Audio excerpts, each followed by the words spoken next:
Igreja, esse é um momento onde faremos a leitura bíblica. Eu peço à igreja que fique de pé. E a leitura de hoje em 1 Pedro 5, de 1 a 4. Na Bíblia comemorativa, está na página 252. 1 Pedro 5, versículos 1 a 4. Leremos de forma alternada o último versículo e leremos todos juntos. Os deveres do ministério.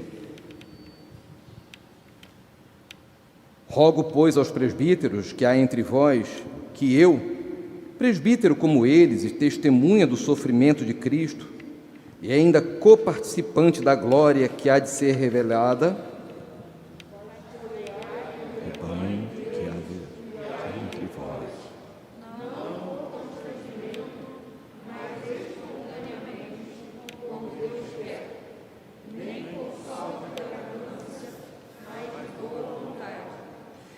Nem como dominadores dos que vos foram confiados, antes tornando-vos modelos do rebanho. Ora, logo que o Supremo Pastor se manifestar, receberei a imarcessível coroa da glória. A igreja pode se assentar. O texto é curto, mas nos remete a tanto pensamento. Que o Senhor Deus esteja nos abençoando. Esteja abençoando o nosso pastor, muito digno, reverendo Isaías Cavalcante. Que o Santo Espírito de Deus fale através dele. E que Oremos. Ó Deus, a Tua palavra está aberta diante de nós. Fala ao nosso coração. Torna-o sensível à Tua voz. Oramos, ó Pai, em nome de Jesus. Amém. A excelência do ministério. Herschel Hobbes declarou que a tarefa precípua do pastor é procurar a ovelha, abrigá-la, alimentá-la e tosquiá-la. Ou seja, há um investimento na ovelha e deverá haver um retorno, especialmente espiritual. E Alexander Pope disse que um ministro, mais ainda um homem. O pastor é um servo de Deus, mas é um homem com seus limites, com suas vulnerabilidades, que necessita da graça de Deus. E Pedro traz no texto uma frase muito significativa: pastoreai o rebanho de Deus que há entre vós. Esta frase descreve uma das funções principais de todos os presbíteros, ou seja, presbíteros regentes e presbíteros docentes, presbíteros e pastores. Não é só o pastor mestre, o docente, que deve cuidar do rebanho. São os líderes espirituais. Eles são convocados, habilitados por Deus para pastorear o rebanho do Senhor. Esta imagem de pastor, de ovelhas, sugere cuidado, proteção, disciplina e orientação. O termo usado por Pedro recorda a confirmação da sua vocação. O Senhor o chamou e disse: pastoreia as minhas ovelhas. Então Pedro traz ao nosso coração especialmente ao coração da liderança, esta palavra de Deus, inspirada pelo Espírito Santo, acerca da excelência do ministério pastoral. A excelência do ministério pressupõe identificação com Cristo. Ele começa dizendo: rogo, pois, aos presbíteros que há entre vós, eu presbítero com eles, e testemunha dos sofrimentos de Cristo, e ainda coparticipante da glória que há de ser revelada. O autor se apresenta como presbítero também. Presbítero como eles, como os líderes a quem ele escrevia. Mas ele, no capítulo 1, verso 1, se apresenta como apóstolo. O presbítero cuidava da igreja local. O apóstolo cuidava da igreja universal, da igreja em geral. Então, ele se apresentava presbítero, mas no início do livro ele se apresentou como apóstolo.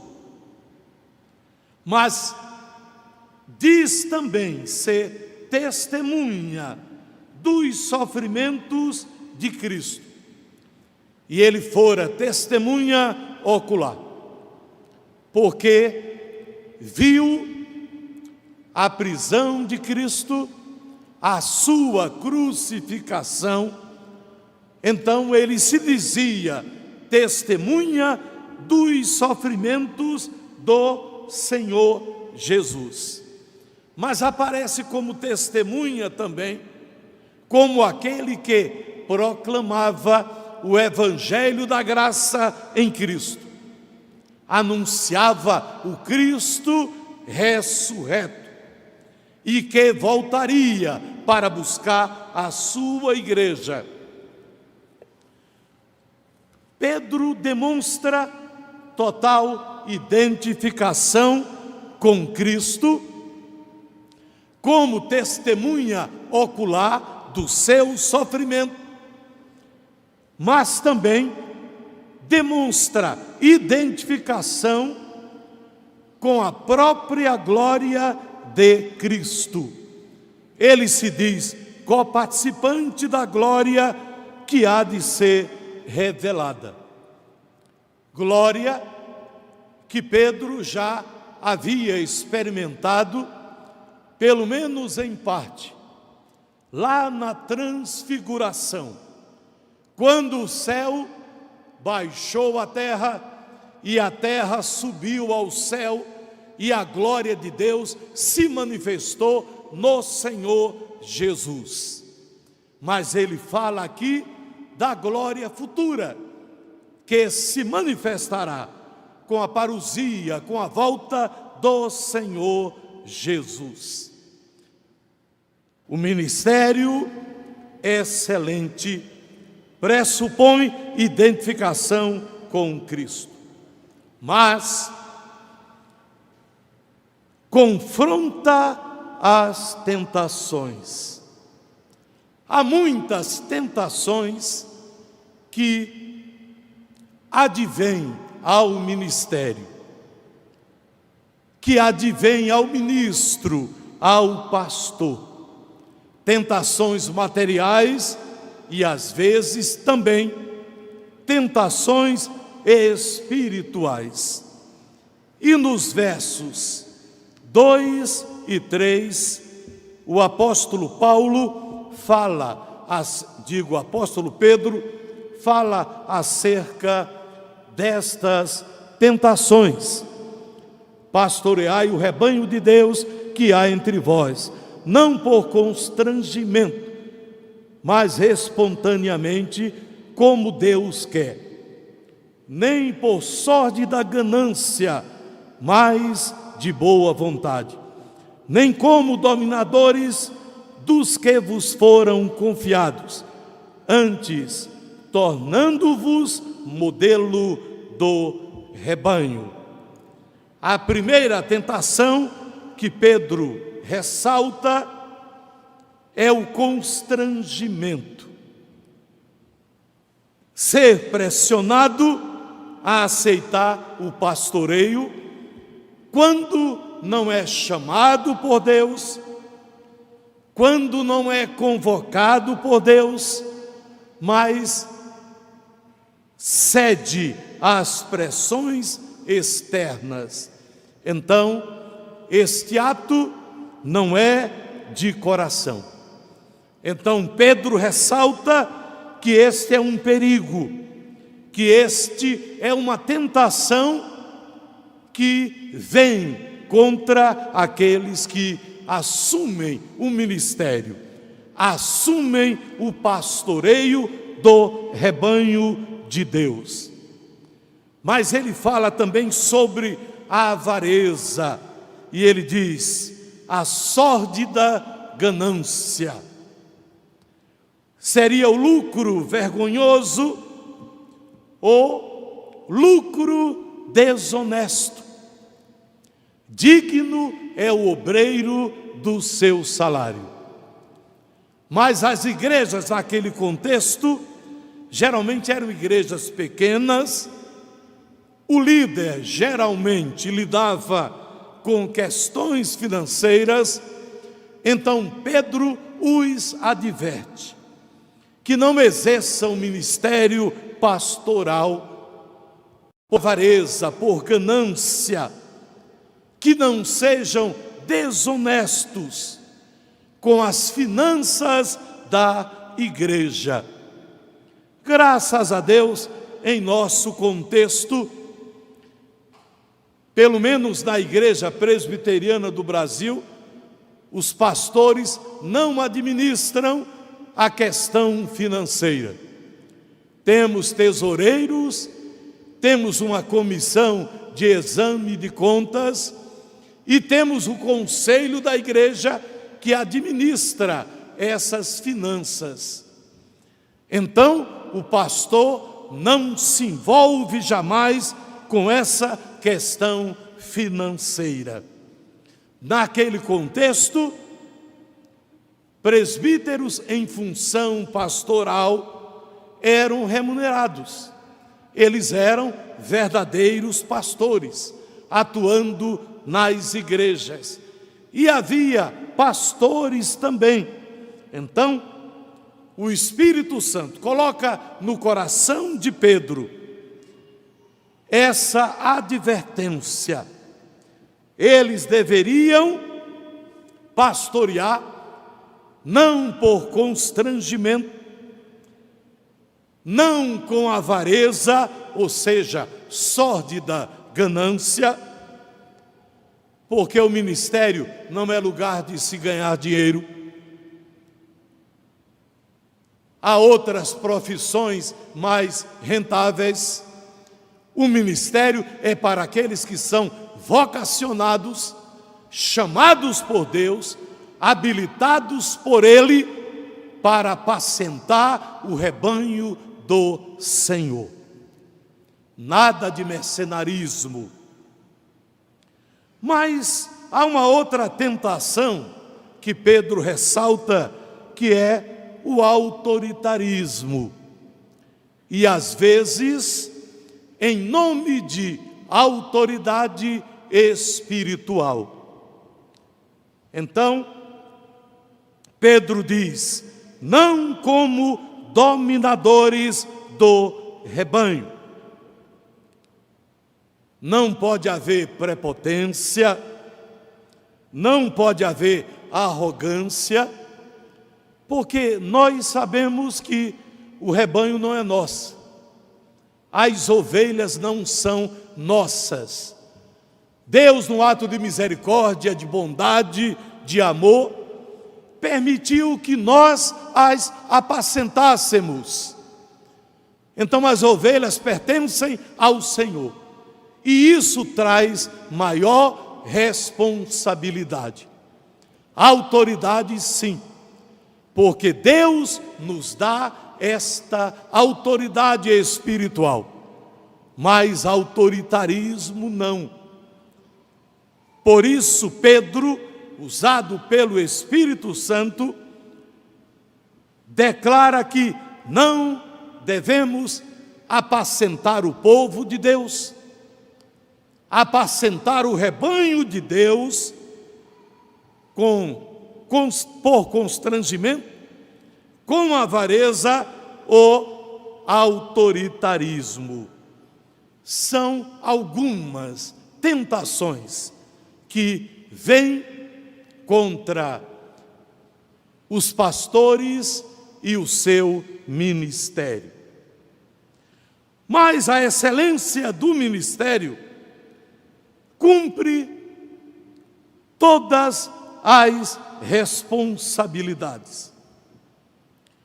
Não deve ser por constrangimento, e sim espontaneamente. Ou seja, de livre vontade, de boa vontade. Não é o pastor que escolhe o ministério, é Deus quem o escolhe para o ministério. E muitas vezes há pessoas que estão exercendo um ministério que não ouviram o chamado do Senhor. Não sei nem se elas ouviram um sil. Então estão exercendo o ministério equivocadamente, porque é Deus quem chama, é Deus quem vocaciona, é Deus quem habilita aqueles a quem Ele soberanamente quer. Então, devemos pastorear o rebanho de Deus espontaneamente, de um modo que agrade a Deus, fazendo sempre a sua vontade. Mas devemos pastorear o rebanho de Deus de boa vontade, ou seja, com disposição, até a fazer renúncias. E muitas vezes abrimos mão de muita coisa, renunciamos muita coisa para servir ao Senhor, para pastorear o rebanho que Ele nos confiou, tornando-nos modelos para o rebanho. É algo muito sério, porque o líder, o presbítero, o pastor, deve tornar-se modelo do rebanho. A palavra declara isso. Cristo é o paradigma que deve ser observado, que deve ser seguido. Ele é o padrão. Por isso, nós devemos imitá-lo. Ele é o exemplo maior de pastorado. Então, o nosso pastorado deve se pautar nele e por ele. A excelência do ministério confronta as tentações, cumpre todas as responsabilidades, mas também redundará em recompensa eterna. O ministério da palavra, o apacentamento do povo de Deus, é feito na terra por alguém que foi comissionado pelo Deus eterno, e o o supremo pastor, que é Cristo, acompanha a sua igreja, ou seja, o seu povo, o seu rebanho. Por isso é algo sublime, que exige muita responsabilidade diante do Senhor, porque o pastor, o ministro, está apacentando o rebanho que é do Senhor. Então isto aumenta a responsabilidade dele. Então deve haver total dependência de Deus, orientação dele, para que façamos sempre a sua vontade no apacentamento do povo que é dele. Muitas vezes a gente fala assim, a igreja não é sua, a igreja não é minha, a igreja é do Senhor. Nós, pastores, dizemos muito isso, a minha ovelha, mas a ovelha não é nossa, a ovelha é do Senhor. Nós estamos apenas tomando conta da ovelha. E isso é um privilégio, irmãos, além de uma grande responsabilidade, porque nós daremos conta a Deus de cada uma ovelha do rebanho que Ele colocou sob a nossa responsabilidade. Mas, ao mesmo tempo, é um privilégio, porque estamos apacentando o povo de Deus, vidas preciosas que pertencem a Ele, que foram alcançadas pela sua graça, transformadas pelo seu amor, vidas que estão em Cristo e fazem parte da igreja de Cristo. É um privilégio conduzir o rebanho de Deus. Mas Pedro faz uma declaração linda no verso 4, quando ele diz: ora, logo que o Supremo Pastor se manifestar, recebereis a inacessível coroa de glória. Ele está vislumbrando e apontando para a volta gloriosa de Cristo. Como participantes do seu sofrimento, nós seremos também, na eternidade, participantes da sua glória. A coroa de glória aponta para a vida eterna, aponta também para o que Paulo denomina a coroa da justiça. Combati o bom combate, completei a carreira, guardei a fé. Agora me aguarda a coroa da justiça, a qual o justo juiz dará não só a mim, mas a tantos quantos o amam. Ou seja, aos eleitos, aos salvos.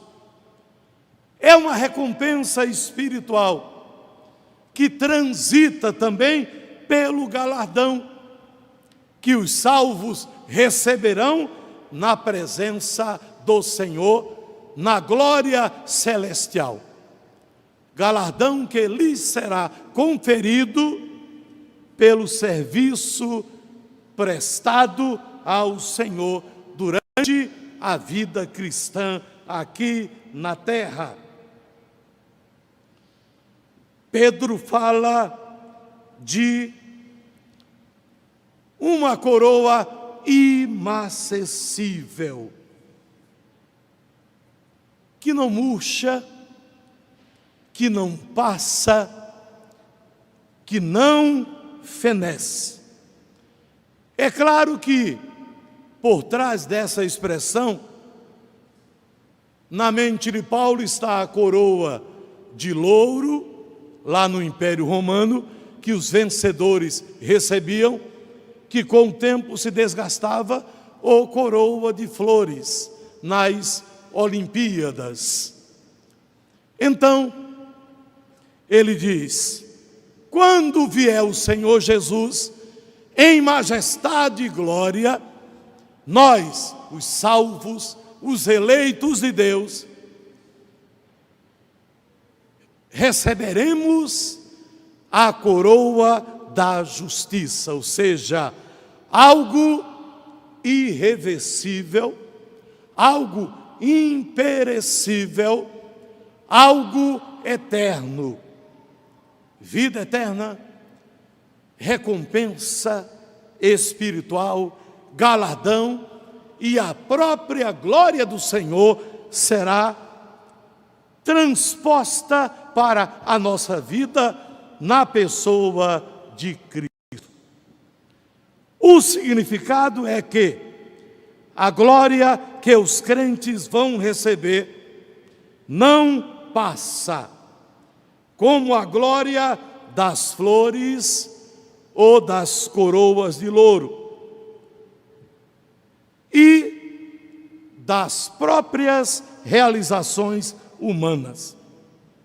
Nada pode tirar seu esplendor, pois ela, esta coroa, não está sujeita a qualquer das forças que dominam este mundo.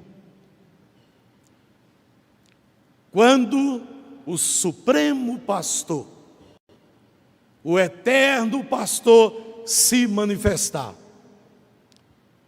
nós seremos glorificados, subiremos ao encontro do Senhor nos ares, e em glória estaremos para sempre com o Senhor. O ministério pastoral vem de Deus, desenvolve-se aqui na terra e tem consequências eternas. Por isso, nós líderes, nós presbíteros, nós pastores, devemos inclinar o nosso coração a esta ordem expressa de Deus: pastoreai o rebanho de Deus que há entre vós. Que o Senhor nos abençoe. Amém.